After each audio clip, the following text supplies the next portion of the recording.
አስቀድሞ ራሱም ትንሣኤና ሕይወት እኔ ነኝ፣ የሚያምንብኝ ቢኖር ለዘላለም አይሞትም ይላል። ይሄን ቃል ስንረዳ በአካል ከኛ የተለዩን ሰዎች ወደ አባታቸው እቅፍ እንደገቡ እንጂ ለዘላለም ጠፍተው በነው እንደሚቀሩ አድርገን አንቆጥርም። አንድ ቀን ያ ጽዋ ሲመጣ እኛም ወደ አባታችን እቅፍ እንሄዳለን። ልክ ነኝ ወገኖች? አንድ ቀን። ስለዚህ ጌታ የሚያምንብኝ ቢኖር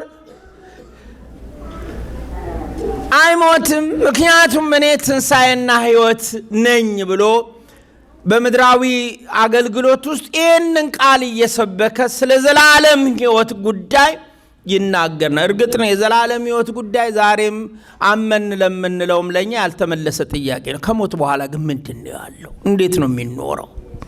እርግጥ አለ ያ የሚባል ነገር የሚሉ ሰዎች አሉ።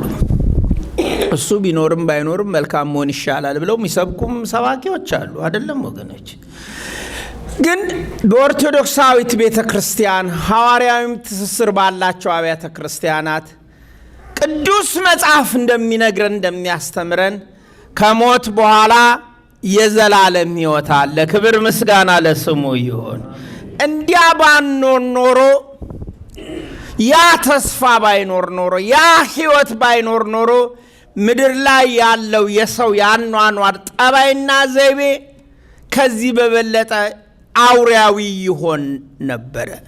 በህሊና ዳኝነት ፍርድ አለ የሚለውን ነገር ስለሚያስብ ግን ከክፋት እየተቆጠበ ይመጣል። ስለዚህ ትንሣኤው በሕይወታችን ውስጥ ያደረገው ወይም የሰጠን ወይም እንድንሰብከው ስለ ክርስቶስ ትንሣኤ የሚያደርጉን ቁልፍ ጉዳዮችን አንድ ሁለት አድርጌ ነግራችኋለሁ።